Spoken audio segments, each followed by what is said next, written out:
Okay, my phone is almost out of batteries. I'm going to see if I can get through this very quickly. Jesus said at one point, I am the way, the truth, and the life.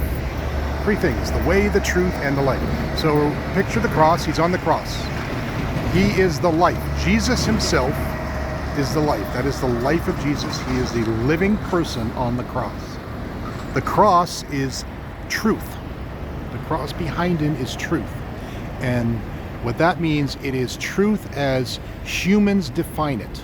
At one point Jesus says, I do not judge by human standards, but by God's standards. The cross, he was put on the cross because of human judgment. Humans judged him to be guilty of some crime worthy of a crucifixion. And so they crafted that cross. They took nature, a tree, chopped down the tree, so that the tree could not bear fruit and be fruitful. You know, Jesus curses an olive tree for not being fruitful. The tree could not bear fruit, it could not be fruitful, it could not provide shade to humans or animals, it could not host animals and be a home for animals. It could not participate in the understory, its roots with other trees and plant life. It could not contribute to making the air healthier to breathe or anything else. We cut it down and we made a very simplistic cross out of it and said, this is truth. This is how things should be. And you think about Jesus' life and all the ways that Jesus could be standing, sitting, lying down, rolling around, doing jumping jacks, everything else. No, he must be shaped like a cross.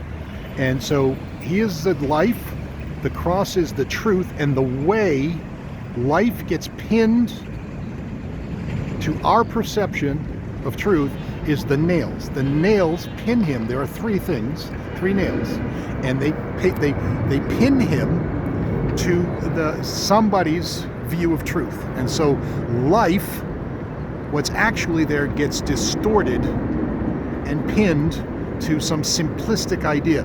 You can do this with a story.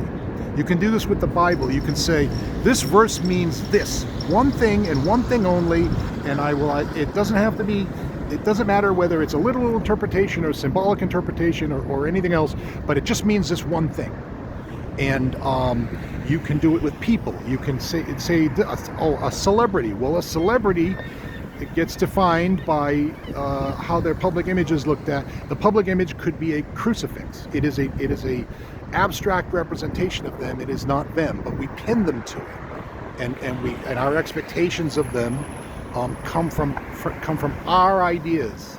We have taken nature, a tree, and made it dead. We have taken something organic and fluid and growing and changing and made it static and lifeless. And that's the whole idea of cross and crucifixion. The way, the truth, and the life. The way life gets pinned to a human perception, an oversimplification of truth. And why we do it is because we want control. We have to simplify in order we understand how complex the world is.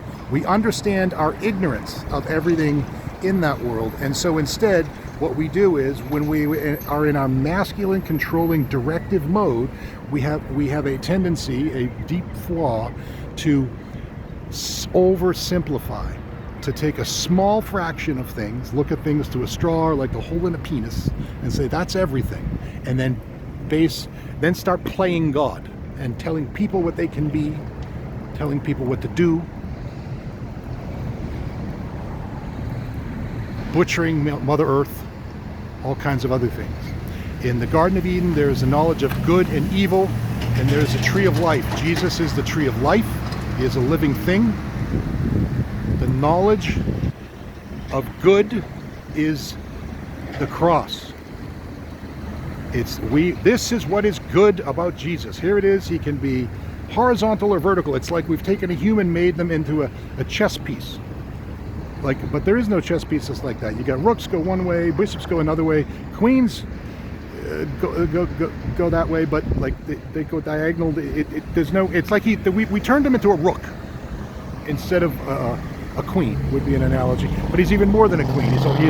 He's a knight horsey too. He can fly and he can castle like a king and all kinds of other stuff. But we decided we're going to make him into much less than he is, because life is so complex and rich and dense with meaning, and there's so much to it. We can't possibly understand all of it, and if we can't understand all of it, then we have to admit that we can't control it. But we don't want to admit, some of us, a small fraction of us, simply can't admit that we can't control it, and so we will oversimplify.